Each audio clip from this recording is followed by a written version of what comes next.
Pendengar yang terkasih dalam Kristus, kita berjumpa kembali di dalam program Katekisasi bersama dengan kami, persembahan dari Reform Broadcasting Ministry, RBM,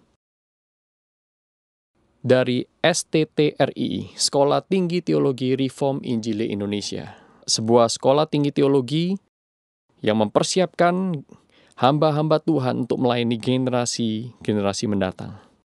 Nah, saudaraku yang terkasih dalam Tuhan, di dalam minggu-minggu sebelumnya, kita sudah melihat dan mempelajari bagaimana Alkitab menyatakan kepada kita mengenai bagaimana penebusan dosa kita itu bisa diselesaikan.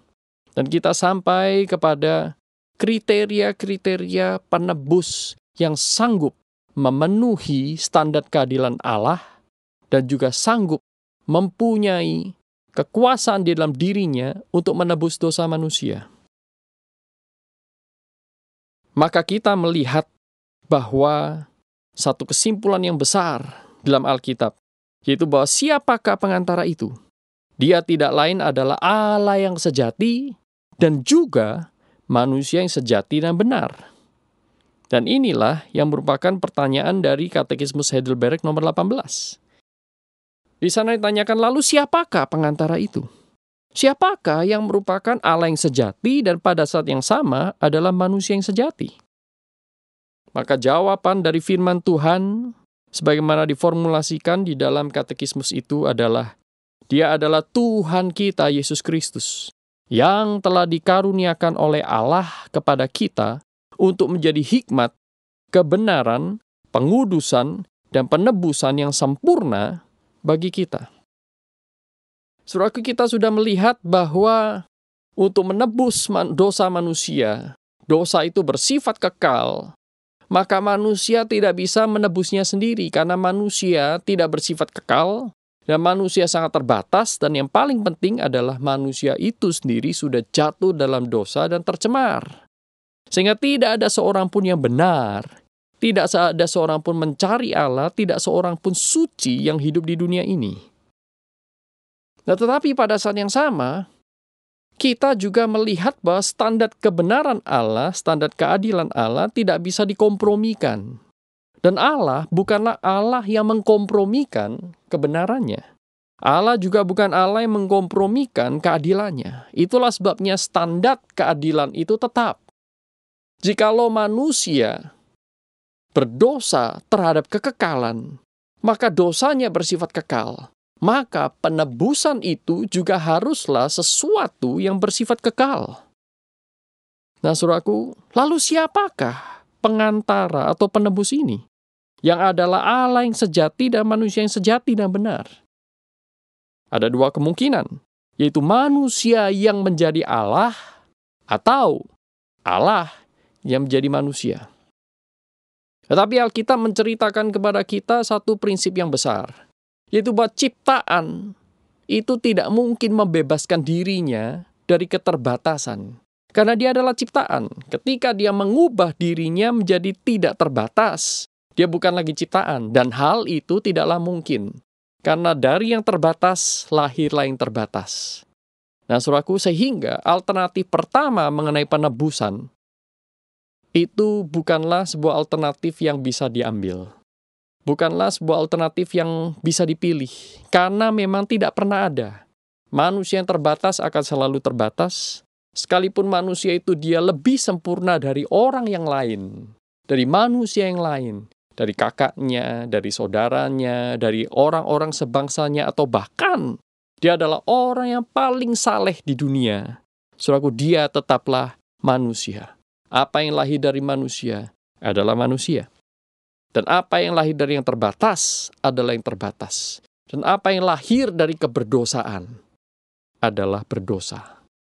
Sehingga saudaraku, alternatif yang pertama ini bukanlah alternatif.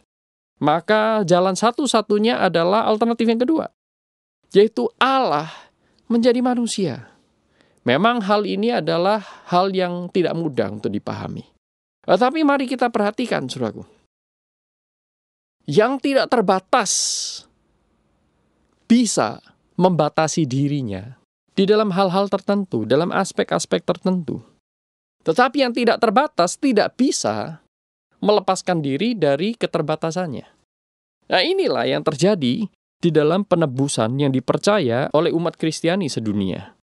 Sebagaimana dinyatakan dalam Alkitab, yaitu ketika Allah menjadi manusia, berinkarnasi di dalam Yesus Kristus. Allah membatasi dirinya, atau kalau menggunakan Filipi pasal yang kedua, ayat 5-8, di sana dikatakan bahwa dia mengosongkan dirinya dan mengambil rupa seorang manusia.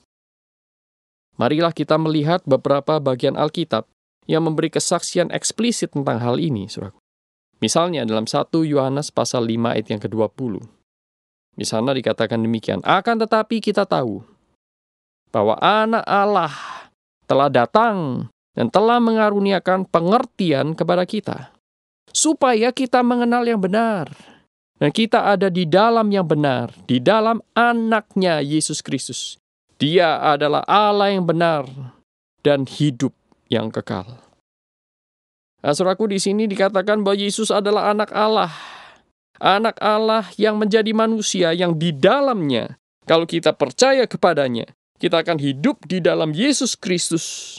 Dan di dalam Dia, kita itu dibenarkan. Dia adalah anak Allah. Apakah dia bukan Allah? Dia adalah Allah. Apa yang lahir dari Allah adalah Allah. Apa yang lahir dari manusia adalah manusia. Namun Yesus adalah Allah yang lahir menjadi manusia. Dia lahir menjadi manusia bukan berarti dia kehilangan semua keilahiannya. Tetapi dia mengambil rupa seorang manusia. Sehingga di dalam rupa seorang manusia inilah, ketika dia menjadi manusia sejati, saudaraku, dia adalah Allah yang sejati juga. Mari kita lanjutkan dalam Roma pasal 1 ayat yang ketiga. Tentang anaknya yang menurut daging diperanakkan dari keturunan Daud. Nah, saudaraku, di sini Paulus mengatakan bahwa Yesus adalah anak Allah, sama dengan Allah. Dia setara dengan Allah, tidak berkurang kemuliaannya dibandingkan dengan Allah Bapa dan Allah Roh Kudus. Namun, hanya dialah yang menurut daging diperanakkan dari keturunan Daud. Dia mengambil rupa manusia sehingga lahir sebagai manusia. Sehingga pada detik inkarnasi itu, Kristus mempunyai dua natur. Yaitu natur sebagai Allah, tapi pada saat yang sama dia mempunyai natur sebagai manusia. Karena dia lahir dari manusia. Dia adalah satu-satunya pribadi Allah Tritunggal yang lahir dari dua natur. Yang pertama lahir dari Allah Bapa, sehingga dia disebut anak Allah, anak Bapa, satu-satunya yang dilahirkan oleh Allah Bapa. Dan saat yang lain, saudaraku, dia juga adalah anak manusia karena dia diperanakkan dari keturunan Daud melalui anak perawan Maria. Semua yang keluar dari manusia adalah manusia. Nah, semua yang keluar dari Allah adalah Allah. Namun siapa yang bisa keluar dari dua-duanya? Tidak lain yaitu Yesus Kristus. Namun di sini kita harus berhati-hati untuk tidak menyamakan Yesus dengan manusia-manusia biasa. Dan pada saat yang sama, kita harus tetap mengakui keilahiannya. Karena dia adalah Allah yang menjadi manusia. Apa maksudnya kita tidak menyamakan dia dengan manusia-manusia yang lain? Bukankah Alkitab mengatakan bahwa dia adalah imam besar yang dapat turut merasakan kelemahan-kelemahan kita? Saudaraku, memang benar. Dia menjadi sama seperti kita di dalam esensi. Dia menjadi sama dengan kita di dalam natur. Tetapi dia tidak sama dengan kita di dalam keberdosaan kita. Nah, di dalam hal inilah Yesus dan kita itu berbeda. Karena dia adalah manusia, prototipe, manusia pencipta. Dia adalah manusia yang sempurna. Sedangkan saudara dan saya adalah manusia yang sudah jatuh dalam dosa. Bagaimana dengan Yesus dengan Adam? Suatu berbeda juga. Yesus dilahirkan oleh peran Maria, Adam dilahirkan dari debu. Nah, kita juga melihat perbedaan-perbedaan yang lain. Yesus adalah Allah dalam pribadinya. Pribadinya adalah pribadi Allah yang tidak pernah berubah. Dia adalah Allah yang kekal, Allah yang mulia sampai selama-lamanya. Tetapi pribadi Adam adalah pribadi manusia, ciptaan, pribadi ciptaan. Sedangkan Kristus adalah pribadi pencipta. Tetapi ketika Kristus menjadi manusia, maka pribadi sang pencipta ini mengambil rupa seorang manusia. Nah, disinilah perbedaannya, saudaraku. Perbedaan cukup besar. Sehingga pada saat yang sama, Yesus mengambil rupa esensi natur dari manusia, tetapi pada saat yang sama, dia masih memiliki natur sebagai Allah. Nah, 1 Timotius 2 ayat yang kelima, saudaraku.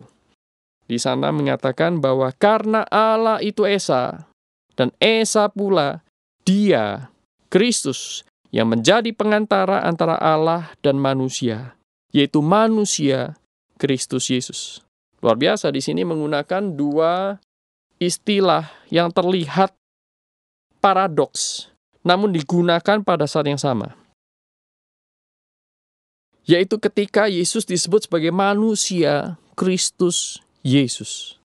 Manusia Kristus Yesus. Kristus Yesus adalah Allah, dia adalah anak Allah.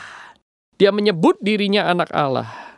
Anak Allah ini bukan istilah yang sama dengan ketika kita menyebut anak-anak Allah, saudaraku. Ada perbedaan di sana. Itulah sebabnya ketika Tuhan Yesus berkata bahwa Allah adalah Bapakku, maka orang-orang Israel ingin mengerajam dia dengan batu. Mengapa? Karena dengan mengatakan Allah adalah Bapaknya, Tuhan Yesus ingin menunjukkan bahwa dia lahir dari Bapa secara langsung. Nah, di sini kita melihat perbedaan antara keanakan Kristus dengan keanakan kita. Kristus adalah satu-satunya anak tunggal Bapa. Sementara saudara dan saya diperanakkan di dalam Roh Kudus, tetapi kita ini diperanakkan di dalam Kristus. Sehingga saudara dan saya adalah anak-anak Allah menurut adopsi. Sedangkan Kristus adalah anak-anak Allah melalui kelahiran ilahi.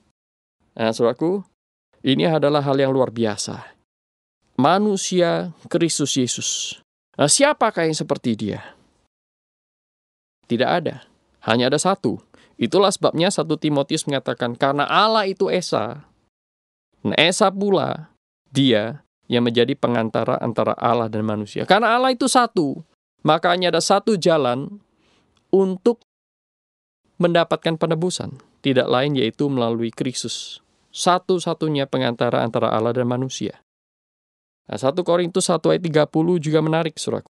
Di sana dikatakan, tetapi oleh dia kamu berada dalam Kristus Yesus, yang oleh Allah telah menjadi hikmat bagi kita. Ia membenarkan dan menguduskan dan menebus kita. Di sini kita melihat bahwa peran dari seorang pengantara itu bukan semata-mata menjadi modal atau menjadi seorang model etika. Bukanlah seorang guru besar yang melaluinya kita kalau mengikuti teladan dan hidup sifatnya, maka kita akan menjadi seperti dia. Tidak demikian. Tetapi tugas dari perantara, tugas dari pengantara, penebus yang kekal itu adalah dia membenarkan, menguduskan, dan menebus kita. Nah, saudaraku yang terkasih dalam Tuhan, sungguh ini adalah misteri yang begitu dalam. Itulah sebabnya manusia tidak mungkin bisa percaya kepada hal-hal demikian yang dinyatakan oleh Alkitab dari dirinya sendiri, dari kekuatannya sendiri. Namun hanya karena anugerah Tuhan kita boleh dimengertikan. Namun apakah ini semua berarti bahwa Alkitab itu berisi omong kosong? Tidak demikian. Semuanya bisa dipertanggungjawabkan, semuanya itu rasional. Cuman masalahnya adalah ketika kita menjadikan rasio kita penentu kebenaran di sana, kita menjadi tersesat. Tetapi ketika kita menggunakan rasio kita, tunduk di bawah firman Allah, menggunakan rasio yang ada, bersedia diuji oleh firman Allah, menggunakan rasio yang ada untuk memverifikasi kebenaran. Di sana, rasio mendapatkan tempat di tempat yang sesungguhnya dan yang seharusnya. Dan hanya dengan demikianlah rasio yang dipimpin oleh kebenaran, rasio itu bisa menemukan kebenaran. Tetapi jikalau rasio selalu berpikir bahwa dia adalah sumber kebenaran, bahwa dia adalah penghasil kebenaran, maka apa yang dihasilkan oleh rasio yang berdosa itu pasti berlawanan dengan kebenaran. Itulah sebabnya, saudaraku, ketika kita berhadapan dengan misteri-misteri kebenaran firman Tuhan seperti ini, kita perlu untuk dengan rendah hati datang kembali kepada Tuhan dan meminta hikmat dari Tuhan, supaya pengertian akan kebenaran itu semakin ditambahkan kepada kita. Sekali lagi, siapakah pengantara itu? Yang adalah Allah yang sejati dan juga manusia yang sejati dan benar.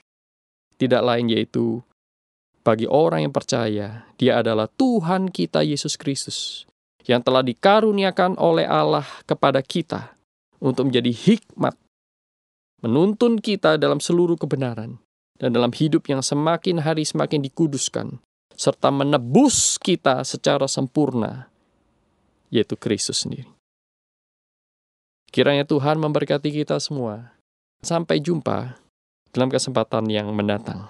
Kiranya Tuhan terus-menerus mengaruniakan kita hati yang rendah di hadapannya. Kita menjadi orang-orang yang miskin di hadapan Allah. Shalom. Bersama dengan kami, Reform Broadcasting Ministry, Sekolah Tinggi Teologi Reform Injili Indonesia.